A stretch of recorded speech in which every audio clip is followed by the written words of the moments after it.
All right. Hello, everybody. Welcome to another episode of what am I calling this? The Heartists Collective. So I'm so excited to have you in the Heartists Collective, Fatii. You are such a Thank you so much. heartist. I love everything you create.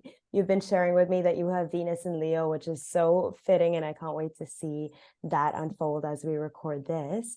But before we go in at all, would you like to introduce yourself, share a little bit about who you are, what you do, the kind of astrology you practice? Yes, so I'm so excited to be back here with you. I am so excited. So my name is Fatii and I'm an astrologer. I mainly work through archetypal and evolutionary strategies in terms of astrology to help people figure out who they are, their place, what they do, and hopefully provide some guidance because we all need that, especially in these days. So yeah, that's what I do basically, and I'm very much excited to be here because I know that you have such a keen eye for everything spiritual, everything metaphysical, and every time I see you post something or share something, I know that I relate and resonate with it so much. So I just wanted to highlight that. Thank you. I completely echo that with everything you post and you share, and every time I see you pop up on my feed. So I'm super excited to pick your brain a little bit about Saturn and about Neptune and about Pisces. But before that, can you share with everybody your sun, moon, and rising? Yes. So I'm a Virgo sun. I have a Taurus rising and I have a Libra moon. Amazing. Thank you. Okay. I think it's just really fun to know a person's signs before we go into the conversation, because that So way remind me of yours. I know that you have a Leo sun. So I have a Leo sun, a Taurus moon, and a Libra rising. So we have Oh, those I two. remember that. I remember that. Yeah. Yeah. Now I get it. Exactly. That's the click, right? All right. So I'm going to give you the stage to maybe share a little bit about Pisces to begin with this, because we are in some Piscean territory, right? We had Jupiter moving through Pisces very recently. Now Jupiter has already moved into Taurus.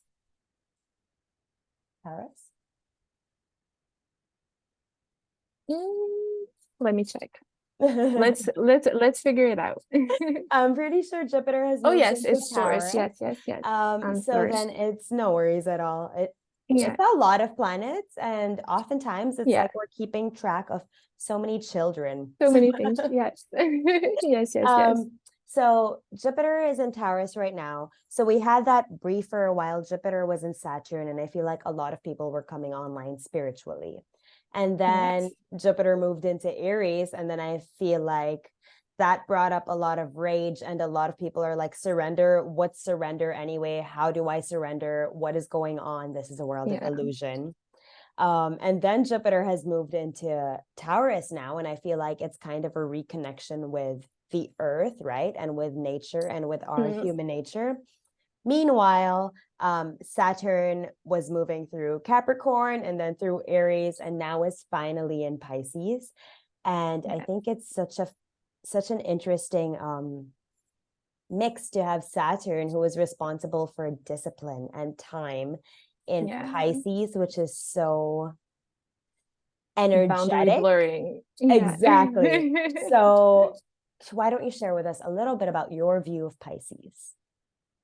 Okay, so Pisces, I think you've described it well already. I think you already have a Pisces theme going on around you. We are speaking about one of the most ethereal zodiac signs. It's the last zodiac sign. It speaks about transcendence, about endings, about becoming less and more at the same time, because we are fluctuating and navigating different realms at the same time. And Pisces, as a water sign, deals with emotions, of course, with compassion, with feelings, with hypersensitivity, but it also deals with spirituality, with faith, with trust, with that surrender that, it's like the little fish in the water. They're just transported with the current. They don't necessarily navigate or choose the path, they just follow, they trust that they're going to find their way back. So yeah, I think Pisces as an energy reminds us and reconnects us with the side of us that wants to dream, that wants to float up, to just be in a bubble sometimes. It can be escapism, it can be delusions, it can be fantasy, but it is necessary. We need some dreams and fantasies to be alive. And I think that is at our core what makes us human.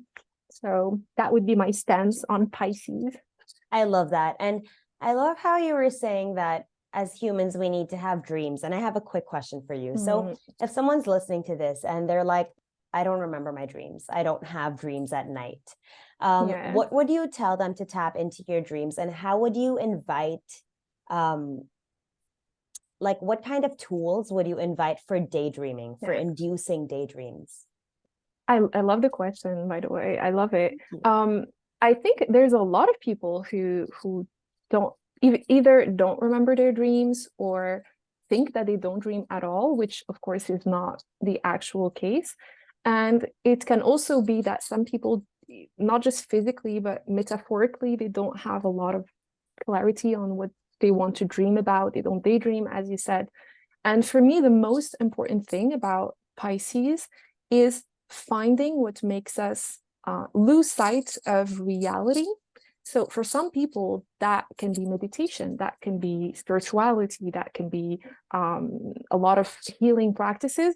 But a lot of other people find that space, that trance state, when they're watching a movie or listening to music.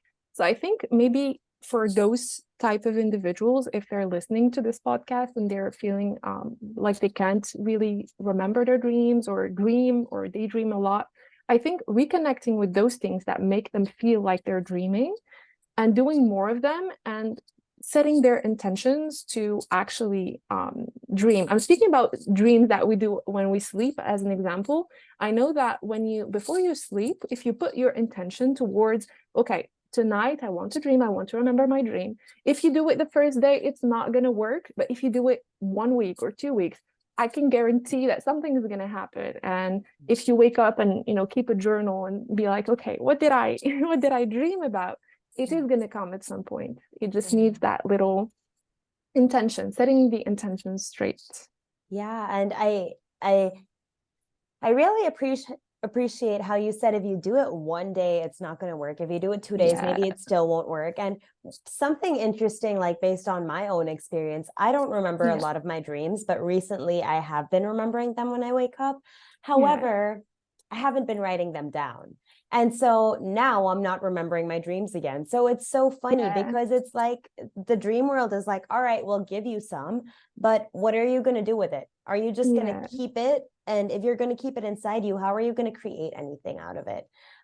So it's really, I think, with Pisces, like talking about Pisces, it's such a co-creation. It's such a, absolutely, okay, if I want this, I'll also give you this. Or, okay, I'll give this up so I can get this. And a lot of times I have really, I have mixed emotions with, I want to say, Vedic astrology and religion, because it's very much based on Hinduism, which is also very much based on sacrifice. You have to sacrifice to be able to get something else. But then when we look at it as an exchange instead of a sacrifice, I feel like there's so much more power. That's beautiful. I really love this interpretation, when instead of looking at it as a transaction or a sacrifice, it's more of a transmutation and transformation. I love it. I absolutely love it. And with Scorpio, we see alchemy, right? So naturally with Pisces, we need to see some kind of, like you said, like transmutation. It's not a giving away, because it's like an opening up instead to kind of receive.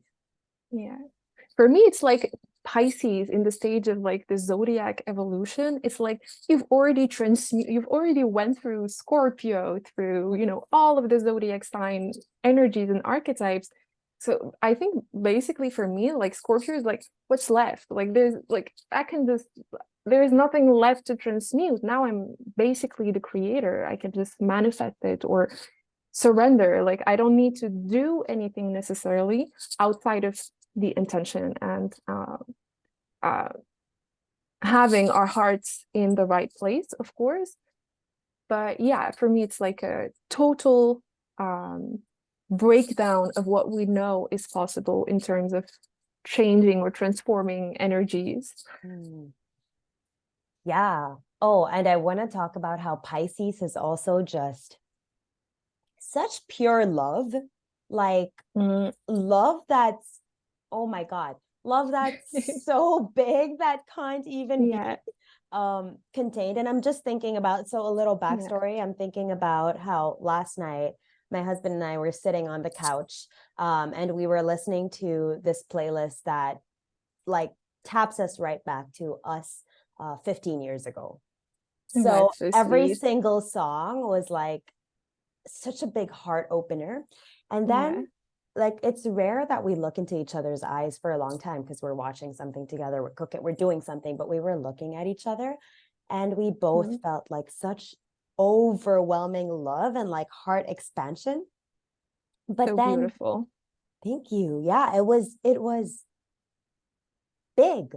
But then it's like so many times we avoid that. We're like, oh, I Mm, need another drink, or oh, mm, I need to smoke, or oh, I need mm, to eat some chips, you know?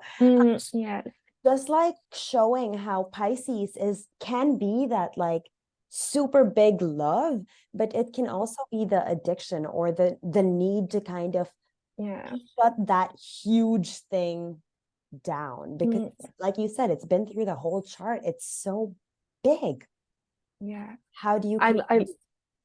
I love what you've described. For me, it's like one of those moments in life where you're like, that's true love right there. You're merging your two worlds together, and their love is the glue that binds it together. And like, I love that how you said that it's easy for us humans to find like distractions or things to like to go with, especially with the Piscean like delusional side of, hey, let's take drugs and, peace, love, and and be happy, while the same energy, the same state is accessible also in different forms. It depends on the maybe the unconscious desire. I think now with the story that you've shared, the beautiful story that you've shared, like for me, music and memories and love was that common, denominator compared to other times where there is love, but maybe the hidden motive is to forget, or the hidden motive is to not think about this thing, or the hidden motive is to lose sight of reality of what hurts.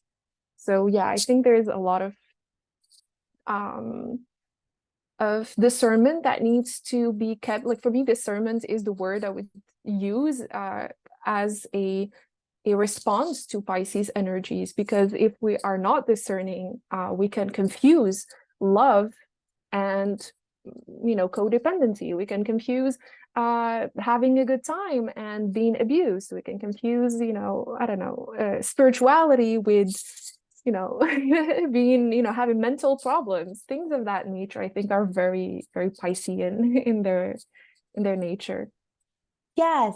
Oh, I love how you combine that spirituality with having mental problems because I'm thinking about, so something I've been studying about really deeply is Medusa and her true Oh, story. yeah. Which brings up, oh, what was I gonna say? What was I gonna say?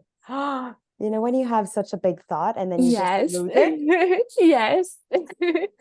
I love the Uh, fact that you're researching on Medusa. I would love to hear like your once you're done through the research. I'm Actually, so I've mm, been talking about how I'd love to share more about Medusa. So yeah, maybe I can share with you a little bit of the story. Have you heard her story? yeah. Very, very topically if you want. Okay. So I'm all ears. So I'm also going to do like a brief summary because I don't want to completely butcher the Yeah, story.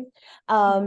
But from what I understand, what a lot of people understand is Medusa is this demon and this villain who has been who has with hair of snakes. yeah. And whoever she looks at any man that she looks at can turn into stone.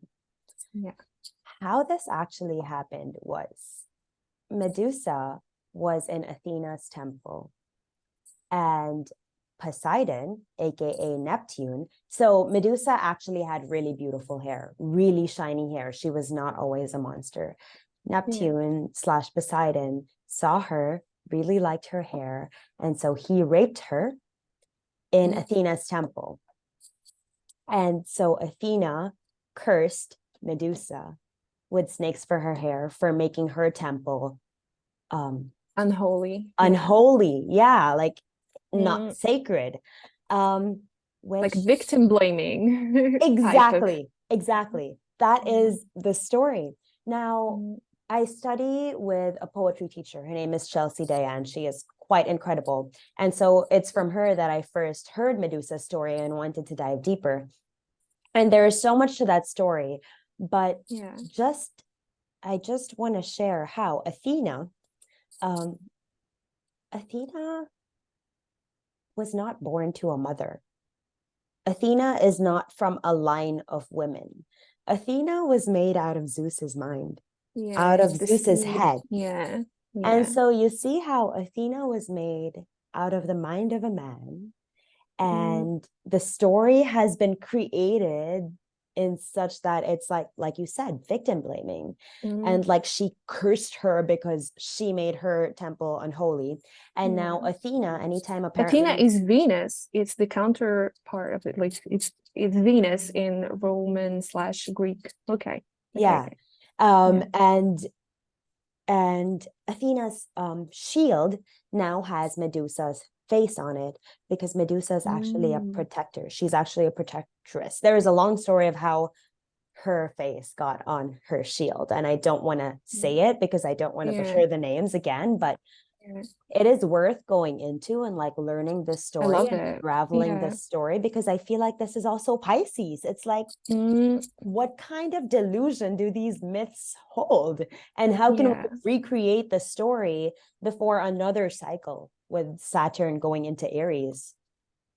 I love it. And I, being such a huge lover of mythology, like this makes me want to dive deeper into Medusa's story. Thank you so much for like these insights, because wow, truly it's so beautiful to have a, maybe not, I wouldn't say modern outlook, but a different outlook on some of these myths that are so sometimes so set in stone that we forget that they speak about, you know, archetypes and themes, not necessarily real events or just, you know, fantasy like events that are meant to be understood literally. So wow. Now you had me hooked on something that I'm gonna go look into. I love it. I'm so excited to see how you interpret it too and what you take from it, because with your background, like being Moroccan, being from Paris right now, like I'm sure that holds such different insight to that energy. I think also just being locally closer to that side of the world. So I can't wait to hear your input once you dive deeper. And I also want to say, like you said, we'll come back on another episode. Yes, let's do that. And you know, like you said, discernment with the stories, discernment with the myths. Like if it doesn't feel good, then maybe it's not correct. Because even now, when we look at Medusa, I even pulled up Medusa on my chart. If you want to find her, she's asteroid number 149. 149. Okay. So I pulled her up on my chart, and the way a lot of people understand it is not the best way. They're like, oh, in this part of your life, you will be like decapitated, you know, like, or like crazy things related to the myth. So it's like, how can we create our own myths before, again, Saturn enters Pisces? I mean, Saturn enters. Sorry for the noise. No, I don't hear anything. The universe was like, this is so important. Let's put some wee into it. But I'm gonna look it up. I'm so interested. Like this is fascinating. I love it. And since we're speaking of Pisces, as you said, this is so on theme, because recreating and redeciding what we do with our own narratives. It's such a Piscean thing to do. That's the most healing thing we can do. And healing for me is very Piscean in essence. When we change the narrative, when we change the understanding of the story, everything changes. It's not being decapitated anymore. It's finding maybe hidden things, hidden sides that we haven't seen before. So yeah, I love that. Yeah, okay. So I actually wanted to go to Saturn next, but I think it's perfect to actually talk about Neptune because it's All right. Neptune that took advantage of Medusa. Mm, oh yeah. And so understanding like, oof, I feel there is so much here, right? Because Mm, Neptune rules Pisces. Neptune is one of Pisces' rulers, and so is Jupiter. yes. Um, and They want to, Neptune just stationed retrograde, right? What are you getting yes. from it? How does it feel? Um, well, Neptune has been in Pisces since 2012, if I'm not mistaken. So this is a long transit. Like Neptune spends a lot of time in each sign, and it's going to be there until 2025. But I feel like as a collective, this transit has been so blurring in so many ways, not only in our pop culture, but like in general, there has been so many um I don't know how to say, it's like the sometimes feeling like we're in a simulation, like we're in, like there's glitches happening. So for me, there's two sides of it to answer your question. For me, Neptune in Pisces um, not only brings about this idea of more and more people are interested in astrology, in spirituality, in Reiki, and all of these healing arts, which is absolutely amazing. I'm here for it. Um, and at the same time, there's a lot of people who are unfortunately being diagnosed with certain mental diseases, who are being strongly medicated, taking medications and drugs. A lot of people are losing their minds and feeling I don't know, like they're living in an illusion or a certain lie in their daily life. So I think there's really a split here, like a split in in the narrative. A lot of people who are maybe taking more control in the way they want to live the story of their lives are connecting with those sides of Neptune and Pisces that brings about the exaltation of healing and psychic awareness and spirituality, while the other individuals who are maybe forgetting to remember who they are, who are maybe dealing with certain situations that prevent them from focusing, from grounding themselves, lose themselves in a sea of confusion, in a sea of I'm just going with the flow and I don't know, nothing in the right way, going with the flow as an escaping mechanism. So yeah, I would say it goes both ways. And now, since it is in retrograde, there is, in my opinion, a lot of very very Neptune in Pisces resonances. Like just for me, like yesterday, just the Barbie movie coming out as an example, it is not necessarily a Piscean movie, as I would describe it, but the fantasy around it for me is very Piscean, because at the same time you have people who view this movie as something that maybe is very feminine, like a feminist, as very positive, while other people see it as like consumerism and capitalism at its best, and um, something to make money or etc. So for me, it's like everything is blurred. We don't know, and the only way to know is to focus on the heart. That's how I would give it. Wow, there is so much there that I would love to Yeah. like go head first into. Yeah. Let me kind of choose. First of all, with the Barbie Yeah. movie, have you seen it already? I haven't. Okay, I haven't seen it yet, but I really want to Yeah. watch it just to Yeah. understand. And second thing I want to say is, do you feel like, because I really strongly feel like hold on, let's also say that Pisces rules media. Yes. Yes. Okay, so I feel like Aside of media, maybe like maybe yeah, Gemini for me, right? Or Leo like would be cinema, and reality Gemini would be like, TV. yeah, and Gemini would be like maybe written forms or Twitter or stuff like that. And Yes. yeah, Pisces would be the News. artistic news, yeah. News is so artistic, isn't Yeah. it? Yeah.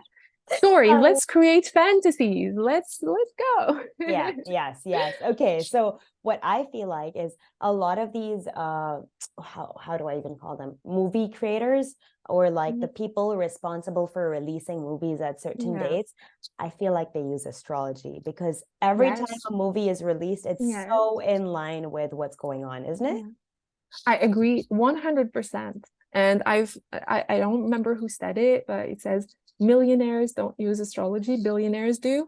And I highly second what you said, because some movies either like either they know, or they're very much connected, so they respond to like the collective psyche and Because they're unconscious. artists. Yeah, yeah. It's one of the two. Either they're artists or they have really good astrologers. One of Mm. the two. And it could be that they have really good astrologers, because if we're thinking back to like the beginning of astrology and when it was really used for kings and queens, wasn't it? Mm, absolutely. Yeah. It wasn't Um for us common mere mortals. as common people. Yeah. Um okay, so I remember what I was going to say earlier when it just sure. Yes.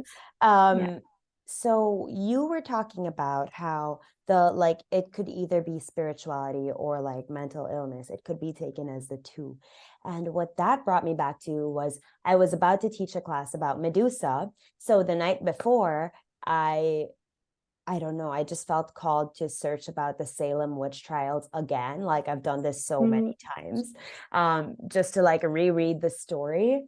And oh my God, it blows my mind. Like it mm, blows my mind. It's so clear that it's fabricated. yeah. It's so clear that it's Yeah. fabricated.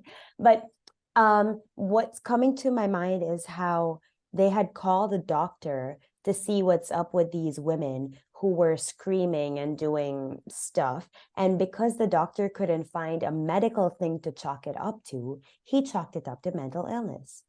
Mm. Like how? Or Hysteria and or yeah. hysteria and Satanism and Mm, whatever else, like just because he couldn't find a medical thing that already mm, existed. Um, yeah, so that's just a little side note that I'm like, that's yeah. very Piscean.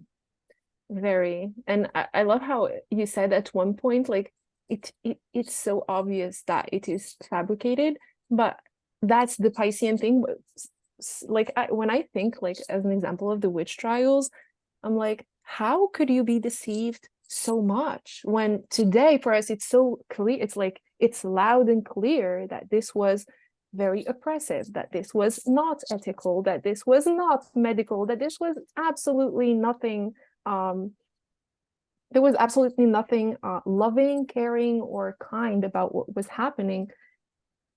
But their understanding of the world and delusion was so big that that didn't matter right there and at that time and space. So yeah, for me it's absolutely mind-blowing how Neptune can very much distorts reality. It can be so clear to everyone else that something is happening, but to that person, if the Neptunian and Piscean energy is overwhelming and not dealt with correctly, it's like there's a disconnect from reality, and that can be good. Like if for me, it's not necessarily a negative thing. It's mostly a negative thing. Sometimes that can be good. Like if someone is dealing with traumatic events and situations, I think a little bit of delusion to stay sane, a little bit of self-gaslighting to be like, I'm good, I'm fine, I'm going to be out of here, or looking at the world, from a positive lens to not see the bad things. I think it can be sometimes beneficial as a survival mechanism, but as long as the person knows that this is something that they're doing, not unconscious, because when you start, then, we dive into spiritual bypassing and toxic positivity and, all of the, the following things that sometimes are very, not so good. Yeah. Yeah, exactly. And as you say that, I'm thinking like there's just so much that's fabricated. And I'm really interested to see what's going to happen when Neptune shifts. Again, that doesn't happen till Yeah. 2026. But Yeah. I'm so interested to see how that's all gonna like come up eventually. But okay, talking about Neptune, let's just tie Saturn in here. So how do you feel like Saturn is adding or subtracting from this very Neptunian, very illusionary, very like, I want to say hysteric almost, Yeah. because it's kind of hilarious to some point. Yeah. I think we're at the point that we kind of just have to laugh at life. Yeah. But how are you seeing Saturn play into this? Because Saturn is more strict, right? Like a grandfather, like holding the fort Absolutely. down. But then Pisces, like there's no fort to hold down. Absolutely. Um, so for me, Neptune is very much generational. It affects us, of course, differently based on our birth charts, but it affects our generation, our collective, a whole lot. Saturn does that as well, but because it moves faster, because it spends like 3 or 4 years in each sign, it has a lot more direct impact in our consciousness, because it's outer planets such as Neptune, Uranus, Pluto, they are so unconscious that if you don't, shadow work or do a lot of inner reflection, it's not going to be visible to our awareness. While Saturn, maybe a lot less than Mercury or the moon, but it does have that side to it that can be visible to our construction as human beings. So since Saturn was in Aquarius for 3 years, since March 2020, like hello, the entire world was shut down. Like we had very Aquarian dystopian technology, top-down structures and organizations, freedom, masking, social distancing. Like a lot happened with the last transit of Saturn in Aquarius. So now, since March, we're having this new energy come up, which is Pisces, which we've known since we are in a Neptune in Pisces transit. But now we have to deal with its challenges. We have to deal with bringing the invisible, like Pisces, and the very visible, Saturn, together. And like you said, how do you hold a fort when there is nothing to hold? I think the beautiful thing about it, not to mention the retrograde and the negative sides, but what's really positive about such a transit is that when Saturn goes over a certain zodiac sign, it's uncovers and asks accountability and brings out to our awareness what is not working by showing us those hard things, those challenges, those things that can be worked on if we are disciplined. Of course, very Saturn themey. And that makes it so that once Saturn is going to leave Pisces, we know that those themes around not just healing, but also how we deal with addictions, the boundaries that we put around ourselves, the dreams that we allow ourselves to have, the collective love that we share and compassion that we have with each other. How is that going to work? How is that, what are the lessons that we're going to take out from that? So maybe until then, we're not necessarily going to see the very positive outcomes because, of course, we're going to be in the midst of the trials. But ultimately, I am sure that this is going to be a transit that is going to make a lot of changes because we're already seeing so much. So much is already happening with this Saturn in Pisces theme. So I'm only guessing what's to come next. How do you feel about it? I want to ask you something though about shadow work, because I feel like the term shadow work has come up so much in the last 3 years. And there were so many people being like, you know, like fuck good vibes only, it's not good vibes only, Yeah. it's not only Yeah. positive vibes, you have to do shadow work, blah blah blah, right? Yeah. But I feel like what ended up happening is, instead of people doing shadow work and then coming back up to see the light, and doing shadow work, coming back up to see the light, Mm, so many people have gotten so lost in shadow work, and yeah. that's caused them to need addiction, like something to help Yeah. them. It's caused them to become Yeah. addicted to something else in order to deal with that shadow work. And I mean, Absolutely. it's just natural, right? Because Mm, look at how the patriarchy had taken over for so long, and now feminism is coming up, and now the tides are the tides mm, are shifting. shifting. Yes. um but it's like, I agree. what would you say to someone that's like, I need to do more shadow work? Because Mm, how much shadow work can you do?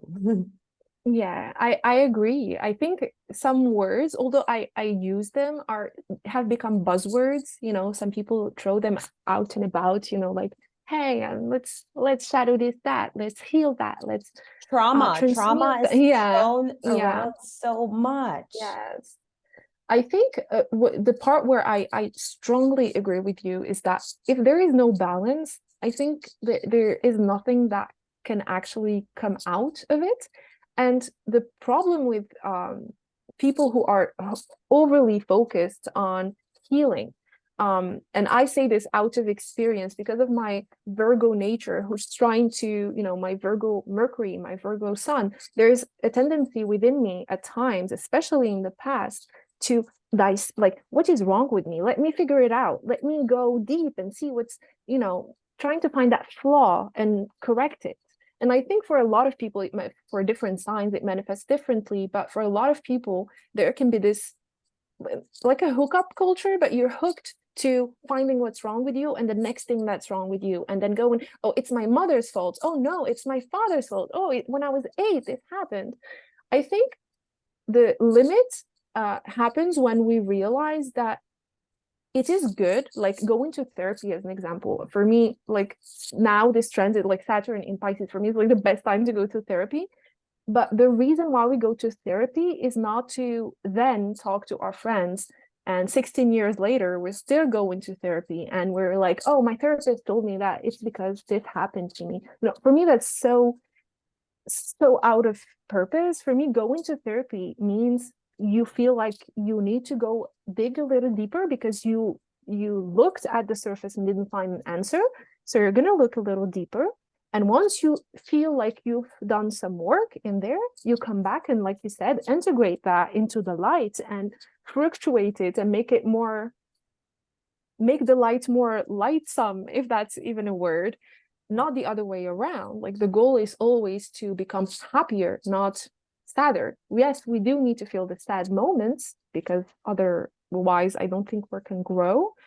But yeah, I agree with you that there's this maybe it's something that's very common in the healing and spiritual community because it pays. I think a lot of spiritual healers, some people, unfortunately take advantage of some people's confusion and some people's um yeah, you get what I mean. I think sometimes it's used in a very negative way because it's very much easier to have a client who is constantly in need of healing than to have a client who is empowered and who can heal when he needs, and he does that. He actually activates, you know, his own shadow work side when he needs to, but also doesn't need to constantly be work in, you know, in healing process. Yeah. Ooh. um Everything that you're saying is like reminding me how we're in such a world of polarity, right? We're in such a Yes. world of duality. We're in such a Mhm. world of like polarity, that the only way to understand the polarity is balance, because otherwise it's Yeah. really going to tip to one side or the other. um Mhm. and I had one more thing that I wanted to say. How do you think that you can take this, like, also it comes back to Yes. intentionality, which you were talking about Yeah. in the beginning.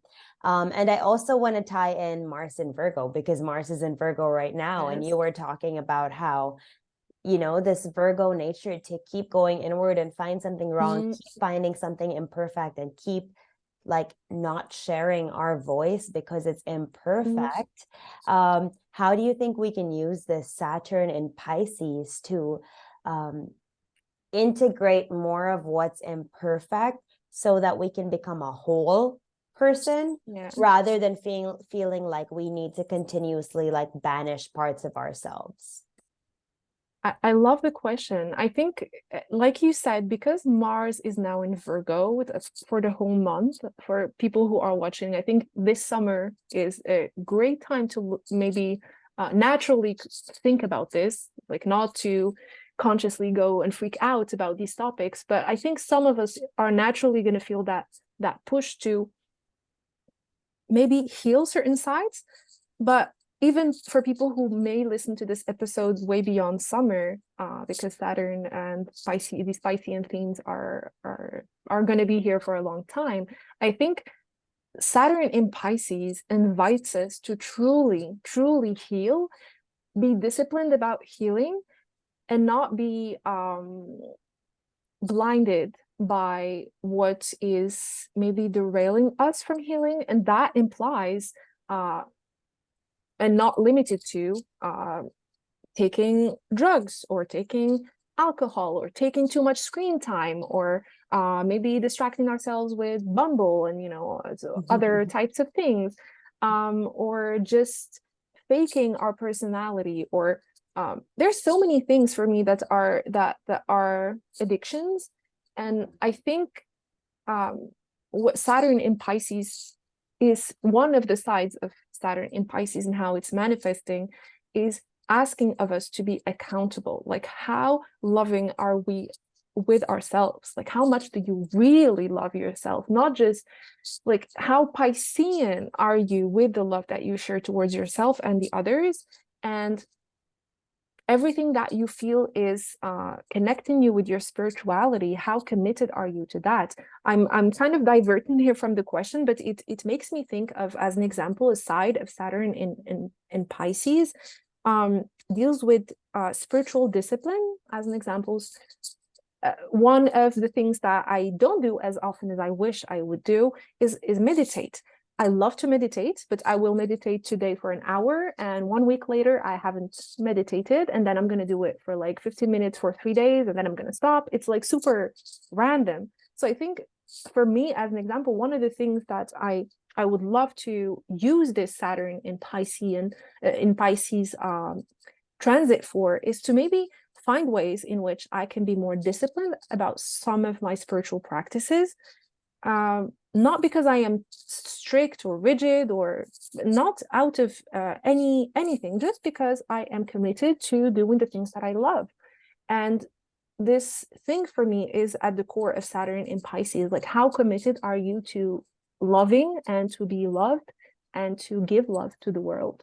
For me, it's like it answers all questions and all. Yeah, for me, like, love for me it sounds cliche, but it is truly the answer if we accept it and, yeah, really integrate what love is, not just the beautiful love that we we sometimes hear about, like real love.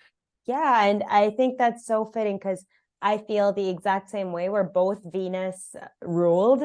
And so we Yeah, both have this like big feel for love. But since you're a Taurus rising, yeah, and I'm a Libra rising, we understand it in different ways, but it's the same yeah, Venus. But I see it more yeah, in relationships, and you see it more in boundaries, and you see it more in just like the value, which I think yes, it's so powerful. And also, as you were saying all of that about love, what came up for me is how important it is while Saturn is in Pisces to romanticize our lives. Like, it's yes, so easy to watch a movie and be like, oh, they're so in love. Why can't I be that in love? But what if absolutely. we actually just slow down into our lives? Like, we can be in love with a flower. We can be in love with like the way someone says a word, we can be in love with the way someone looks at us. We can be in love with Yeah, the coffee that we're drinking in the morning. Like, we can be in love with absolutely. anything and everything. I And love I it. think that's the gift, right, of Saturn and Pisces. It's taking out the this is what love is. It's taking out that definition Mhm. of anyone else telling us what is. And I think Saturn and Pisces is such a great time to redefine anything and everything, because it's a beginning and an end, you know, it's a disintegration before it's an integration. So Absolutely. one thing I love to do is get words, like think of words that keep coming up for me and creating my own definition for them, because we can look at a dictionary, but how much is a dictionary going to give us? You know, one person came up with that definition. We're using these words every single day, and words are spells, and every time we're like writing stuff in our notebooks, we're spelling. And so I Yeah. think it's like, how can we really just tune into the magic of our very lives? Like there's so I much love it. there. I love everything that you said. I want it on a quote. Like seriously, I think that that trend of romanticizing our lives is such, it's something that needs to say, is to stay. For me, it's not just a trend, it's very Saturn in Pisces. And I loved when you said the word spell. Like absolutely, words are spells. And I think for this transit, Saturn in Pisces, like you hit it on the nail. For me, that's the thing. Like the question that Saturn in Pisces asks of us is, what spells do you tell yourself? What spells do you enchant yourself with or curse yourself with? Because a lot of us are cursing ourselves with our actions, with our words, and a lot of us can do the inverse. So for me, spell is literally what like Pisces is. Like it's a spell. Like we're either living in a very cursed world, or we're living in the most magical, you know, ethereal and beautiful land. So yeah, I love that. And the best part is all up to us. Like the choice is on us. So often Yeah. we give away the choice. And I really, really, really want to give it, like bring in, I'll bring it in a second. But Yeah. what I want to say, you were talking about your spiritual practice and how you sometimes Yeah. meditate and sometimes don't. And I feel like this is also a very important time to be compassionate with ourselves, like, Mhm. because I think spiritual practices can look different every day.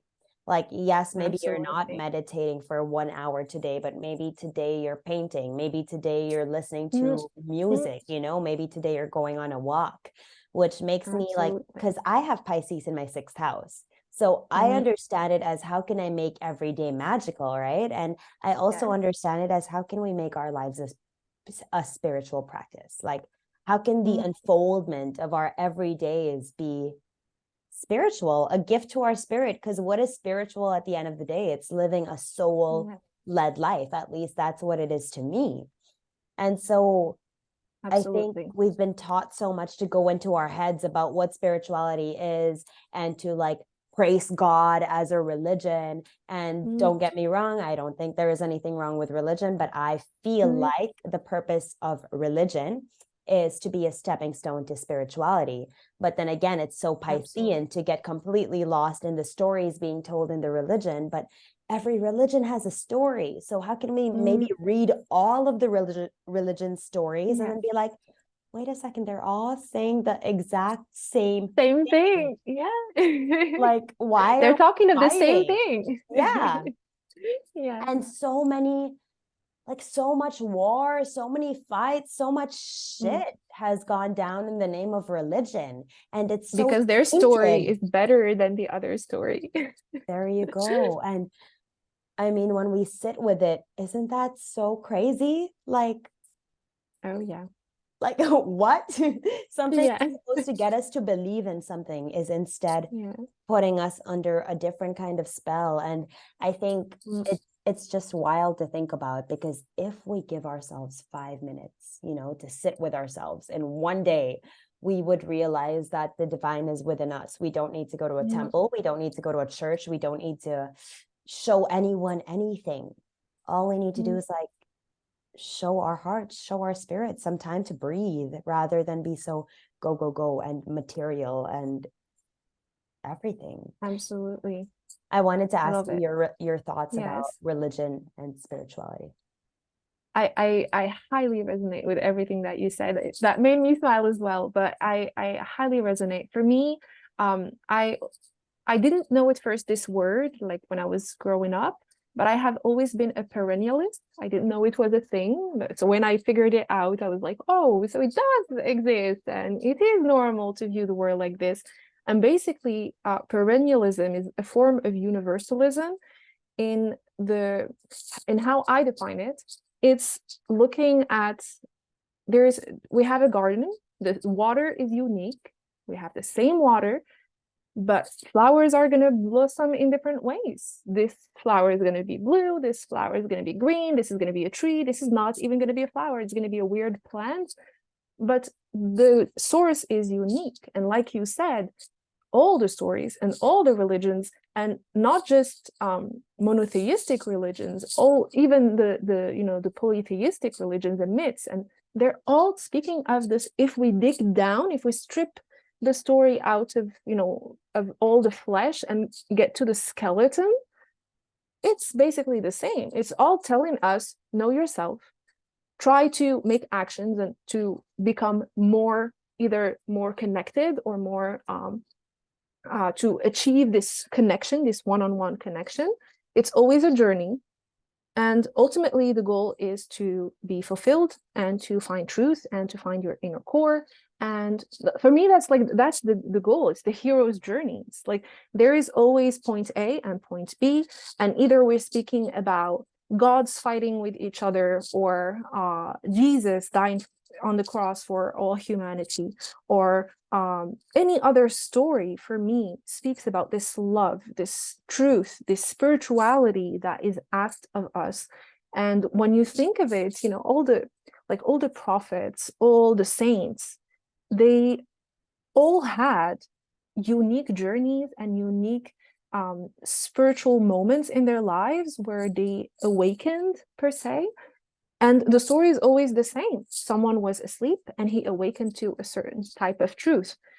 What that tells me when I hear that is that that's what I'm like. Basically, the ancients are telling me it's okay if you feel lost, if you feel like things are not going so well. At some point, you too are going to awaken to some sort of truth that is going to be yours. And for me, that's the main core. For me, that's what my type of religion and spirituality is about. It's, you could talk to me about, Hathor or Krishna or Allah or God or Jesus. For me, you're speaking about the same thing. I'm just hearing the same story in a different package. But yeah. I love how you said the same story in a different package, because that's exactly what it is. Take the package that fits for you and then throw the damn package in the garbage can, because again, it's a package for you to open and integrate. It's not a package for you to open every day being like, all right, what is it today? Okay, is it a different package today? And there's nothing wrong with that either. But then I think the human experience, I think what I learned, the biggest thing I learned from the nodes in Scorpio and Taurus is there is so much magic there. There are so many shadows there. There's so much darkness there. There's so much light there. There's so much everything. But until we sit with it and integrate it into our system, it's energy. It's just there floating, which is Pisces. It's there. Have you ever, I want to know if I'm crazy or if this happens to anyone else. I don't know if you're not anyone. But sometimes I think it's like after it rains, I'll sit outside and I'll look at the sky kind of like this, like I'll squint my eyes and I see little glimmer, like little like shiny stuff. I don't know if it's water vapor. I don't know what it is, but I see it. Do you ever see it? I've never noticed.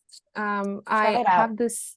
I'm gonna try it out. The only thing that this reminds me of is when you're looking at a like, it's kind of when the rain is very small and there's light that hits through it and you see something glowing near it, but not after the rain, like during the rain. Like if there's a light that hits through the you know, Actual rain. the water, yeah, the actual water drops. Yeah. I can see some glimmers, but it's very interesting. And now I want it to rain just to look at that and be like, hey, Check it wait. out. When it's not like raining hard, okay? When it's kind of Yeah. misty and dewy, and when What does it's it remind you of? sparkles, like a world Yeah. that has sparkles, and it drives me mad. I've seen it only 2 times now. The last time was very recently, that it was kind of like dewy. It was post rain, but it was still daytime. So as I was sitting outside, I was just like this, and I was looking up and I saw like sparkles. But then I'm like, those can't be sparkles. What could they be? So then I'm like, oh, maybe it's like little water vapor, maybe it's energy, maybe it's atoms. Like, who the heck knows what it is scientifically, but it looks like sparkles. And what I'm thinking about with Saturn and Pisces is we can take these sparkles and put them in our body, you know, we can integrate them into Can us. eat them. We can swim in them. Exactly. And it's on us to put structure on them. Like, that's what Saturn and Pisces is for me. There's so much everywhere. There's so much energy. Like Dr. Joe Dispenza talks about it so much. And it's not until we choose to give it form, it's not until we choose to focus on it, it's not until we choose to give it structure that we're able to really take the magic of it. Okay, so I know we're coming up on an hour. I just want to ask you 2 more questions. Go ahead. The first thing I want to ask you is, how do you feel like Saturn and Pisces is working with time? Does time feel elongated for you? Does it feel slowed down? Does it feel like a lava lamp? Like, how does it feel for you? Answer 3. I'm gonna try to come up with an image. This works perfectly. I think Saturn, being Kronos, the ruler of time, he always has ways of bending time in different ways. Saturn is usually related to slowing the time process, but since Pisces is a mutable sign, it's ethereal, it's everywhere at the same time.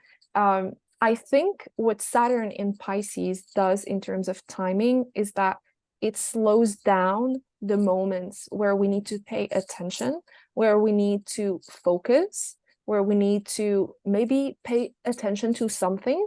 I'm going to give an example to be more concrete. Sometimes some people feel like, you know, they were bored during the day, so the time feels like they had 2 days in a single day. Especially I'm speaking about people who feel like this during this Saturn in Pisces transit. What's interesting here is that Saturn is actually bending this time because he's trying to put your focus and highlight the fact that, why do you feel empty? Why do you feel this void? What should you be doing instead, maybe, to fill this time that you feel is taking forever? Sometimes you speak to a person and you feel like this person is taking so long out of your day.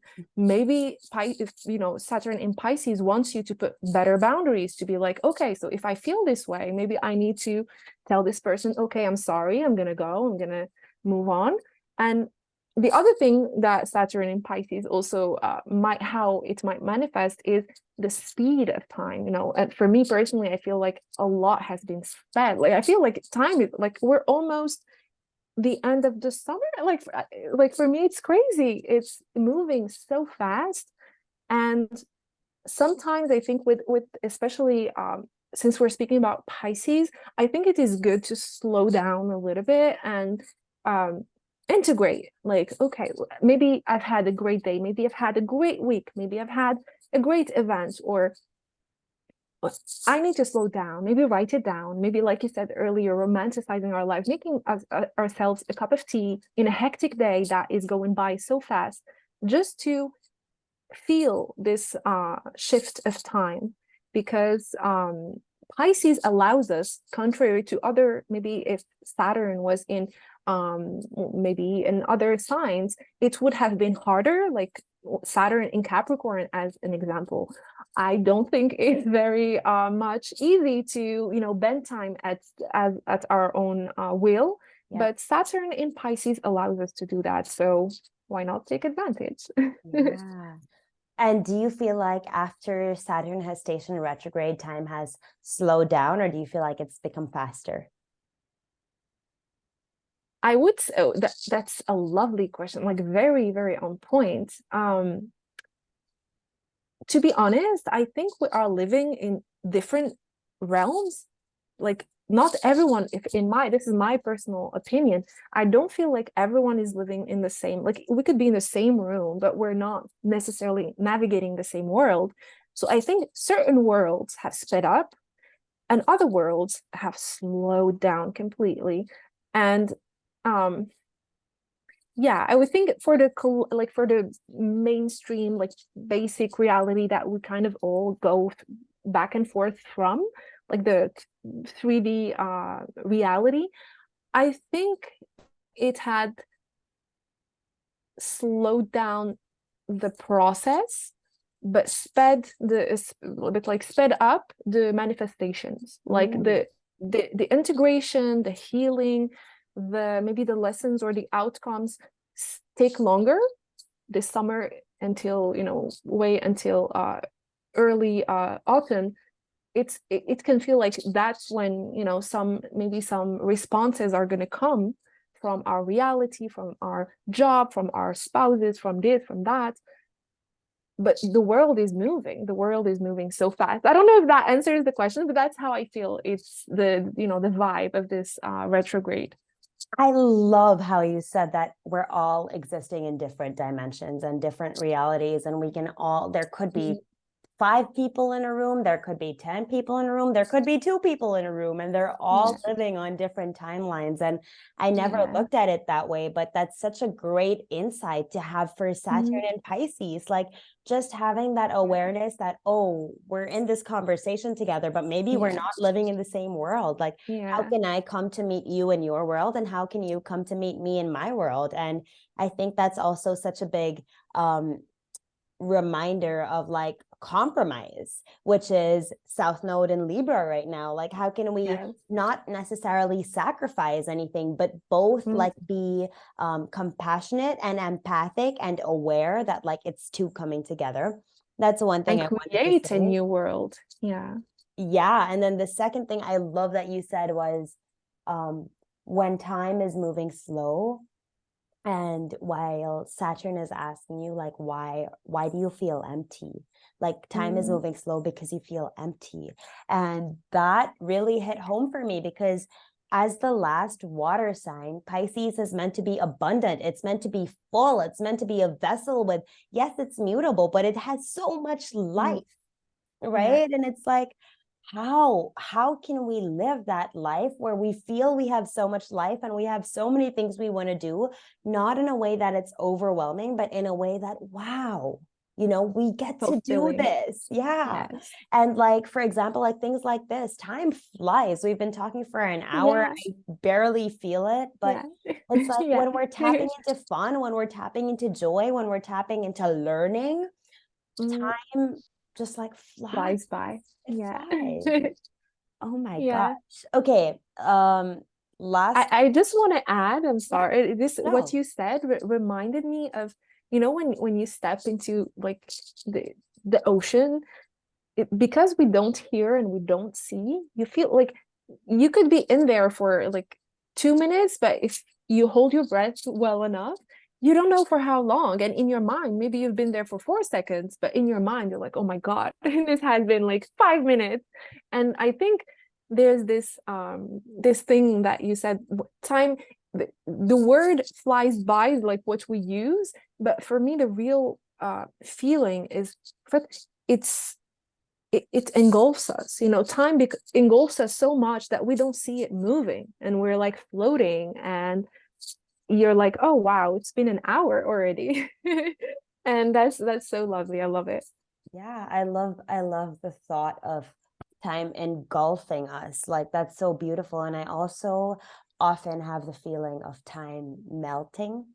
And I Oh, feel that's such a Pisces thing because Pisces is yeah, mutable water. So imagine ice. Like, how quickly does ice melt when yeah, it's somewhere hot? And like, I feel like when we're having fun, we're hot. Like, our bodies are hot. yeah. And so we're Yeah. melting way faster. Um, Absolutely.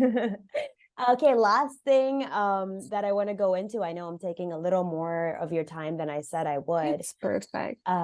Thank you. I appreciate that. And it's perfect that you said that it's perfect because of what we're about to go into. And I want to ask you a bit of about like the thought of the mother and the rise of the mother and thinking of God as a woman instead of a man. And I bring this up because there is a church right outside my house, and every day at 12 o'clock and at 6 o'clock they pray.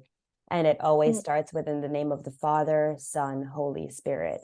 And woman, feminine, anything related to that completely wiped out. But I feel like Pisces is the divine mother. She is the divine void. So yeah, what comes up for you with that? I love the word that you use, void, because mothers, like with our ability to hold an entire world within us, an entire being, there's this idea of the uterus of, void, because void, as negatively as it is interpreted, the negative space, as not as in a good or bad, but like a negative space that doesn't have anything in it, or that doesn't have air, that doesn't have anything. It takes in, but it also gives things to the world. That was just about the word that you used that I love. But to go back to your question, what I love to see about the rise of the feminine and the rise of motherhood, and not necessarily motherhood in the sense of procreating, but giving the value back to this act of giving and this act of being alive and honoring certain sides of ourselves. It reminds me, as an example, I've seen recently pop up a lot of men who have been speaking up about the honoring their wives or girlfriends or partners' menstrual cycles. And I see that and I'm like, this couldn't be possible, like even 5 or 10 years ago, like that was a taboo, like. And now more and more people, even men, are speaking up about it, because of course the women have maybe reached a level of integration and acceptation and embodiment that allowed the world to adapt to them as well. I personally, and to answer the side about God as a woman, for me, God is like both, because for me, it's like genderless as a concept in how I deal with my relationship with God, or what we would call God slash the universe slash the cosmos and everything. But for me, what I would say is positive about people who are either identifying with these types of spiritual paths, or talking more about them, is that it gives different perspectives. And I'm like, yeah, you go, girl. I may not believe like exactly what that person who thinks God is a woman is, but I love the fact that they are able to reconnect with a side of them, their inner goddess, that was forgotten. For me, that's within them. Like maybe the outside energy isn't female, isn't male, but since they are honoring their inner goddess, for me, that's the best thing, because then they can give it to the world, and then they can allow themselves to, truly prosper and be maybe their best selves, if I may say. So yeah, I think to answer briefly your question, to sum it all up, for me, what's beautiful is reconnecting those opposites, a little like the chariot card in the tarot, like the two opposites, and not in a the red pill alpha movement, or the too much feminist feminazi. For me, it's like it doesn't have to go, like you said, balance is necessary. You don't have to hate women, you don't have to hate men, you don't have to be anti this or anti that. If you look at them as two ends from the same spectrum, and one side have, of course, with the patriarchal society, been hiding the other side, it's important to flip it and to be like, okay, well, maybe now it's our time to speak up. Maybe now it's our time to give you some lessons. While we've been in the darkness for years, we have been yes, simmering and learning and fermenting ideas and coming up with entire systems, entire lessons.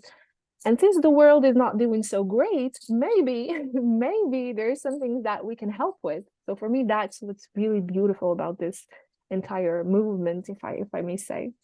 Hmm.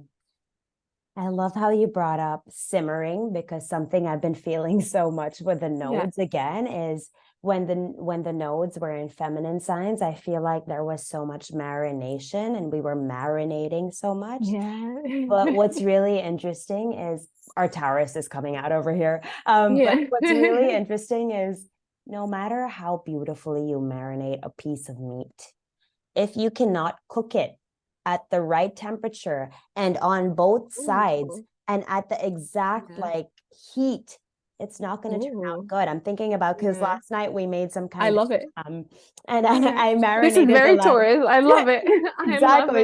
it. Love it. I marinated the lamb with rosemary and olive oil, and Mhm.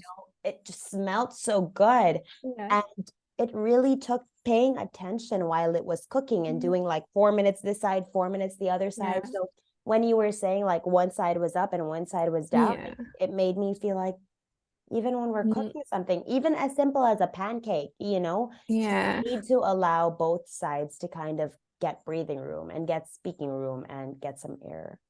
I love your metaphor. And this, I'm gonna dive deeper into your metaphor. This reminds me that like if we take the lamp or the meat, like because it has been on one side, like one side is right here, getting the good heat, the good oils, etc. The other one is burning. It's pitch black. Yeah. So I think what if this meat was like forever regenerating, for me the idea is when we turn that meat around, it takes time to take that crust off. It takes time to get to build ourselves back up. Like as women, I think there's a lot of, unfortunately, a lot of healing, but also a lot of finding out our truth. Like we were buried for so long that it takes a little bit of time to maybe find that voice that is the mother, that is the crone, that is the maiden, like depending on how the woman identifies as an archetype, the archetype that best fits her in that phase of her life. I think it's important to, like you said earlier, which I found very beautiful, to find this compassion and grace about who we are, to be kind with ourselves, because ultimately Saturn in Pisces is all about that. Like how compassionate are you willing to be with yourself, with the lessons that you've had to go through and the lessons that you're about to go through. Like Saturn is like, I'm going to give you lessons, but you're going to need to be kind with yourself. So yeah, that's what this makes me think about. Yeah. So a couple of things there before I ask you my super final question. Yeah. When you said like one side is burning, what actually happens is when one side is down and one side is up, and I was looking at it yesterday with the lamb that I Yeah. was cooking, blood was coming out off the top. Mm. That's Mm. what's gonna Yeah. happen if the other Yeah. side is overcooking and then you don't turn it, because like blood is coming out, and then you Mm. turn it and then it gets cooked. I love it. But then the blood is going to come out. The women are The, bleeding. Like we're literally the bleeding world is bleeding. I love because your everyone is metaphor. a, thank you, because Karina, everyone's this a is reflection this of is the everyone. best. I love it. I love it. Like honestly, wow. I love it. Thank you. Thank you. So that was one. Oh man. Okay, Yeah. I lost the second.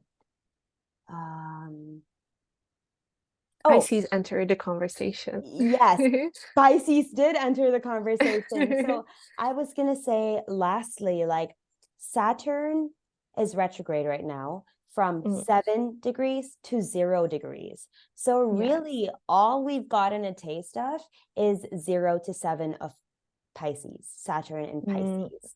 Saturn, I mean, every sign has 30 degrees. yeah. So we've not even gotten a The quarter to it. second decan, yeah. We haven't even Um, gone through the first decan. Exactly. So this is like Yeah. fresh energy. And I'm glad we're Mm, talking about it now with like the yeah. marination and the cooking. And I would love to have you back like once it's moved a little bit more Oh, I and once love we've it. gotten Yeah. more insight on how it feels, just to kind of look back and be like, oh, back then we were talking about this. Look at how Mm, it's progressed.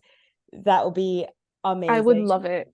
Yeah. I think so the final things that I have to share about this, like this transit for anyone who's listening, would be this is the perfect time to focus on healing or on setting boundaries, on working our self-discipline when it comes to loving ourselves and loving the world. But it is also for the collective an opportunity to look after the emotional, so the feminine side of us, the unconscious, to clean our waters, to, you know, be more think about, you know, toxicity and drug use and big pharma and such big concepts, and at the same times be very discerning about the spells, like you said earlier, that we accept. So what we watch, the people we follow on Instagram, the things that we allow into our house, into our skin, you know, on our skin and stuff like that. Because I am sure, and I would love to come back just to do this, that time is going to provide us with so many examples of things that, you know, Saturn loves to uncover stuff. So it's going to uncover toxicity, it's going to uncover lies, it's going to uncover deceit. And the mission is not to be afraid of this transit or to be afraid of what's going to happen. Of course not. Astrology is to have the tools to work through it. And as long as our hearts are in the right direction, there can only be lessons and, you know, good fruits that can come out of it. I love how you summed that up. It's so beautiful. It's giving me goosebumps. This has been Oh, amazing. I've loved having yes, you on here. My last always a question pleasure. to like close, how would you consider yourself a artist, or what kind of art do you create? Oh, And where can people find you and how can they work with you? oh, artist. I love this word. This I love it. I feel like as a artist, I would be a artist that loves to create safe spaces for not just integration, self-integration, but other integration, and for exchange of energies, of ideas, of feelings. I feel like my mission in this lifetime as an artist um, is to be so authentically curious about myself and so authentically, you know, in the present moment of discovery, of experiencing the world, that I allow others to feel safe as well as they do that. And for I don't know if that answered the question, but I tried my best. And the answer to the second part of the question is if people want to connect with me, work with me, or check out the things that I put out there, the thoughts and sharings. I am on Instagram at living simply with two Y's in the simply part. And I also have a YouTube channel. I haven't shared a video in a long time, but I'll be back there. You know, self-discipline in Saturn is probably going to give me a hand here. And yeah, those are and my website, of course, to see all my offerings is livingsimplywith2y's.com. Perfect. Thank you. Thank you for sharing that. For anyone that's Thank listened to you. this, go check Fatii out. Check out her Instagram. She makes astrology so easy to understand, so easily digestible. I think that's like you completely embody Virgo goddess vibes for me, and you like so clearly deliver everything that you create. So I'm so grateful to have connected. And this is like one of the reasons I'm so Yeah, grateful for Instagram, that we're just able to connect yeah, from two different parts of the world. But yeah. the For me, conversations it's that like a we have tribe together are so family. good. Exactly. Yeah, I love it. Thank you so much for having me, Karina. Thank you for creating this beautiful space of exchange and creation. I am blown away by this grace and light that you embody. So thank you. Thank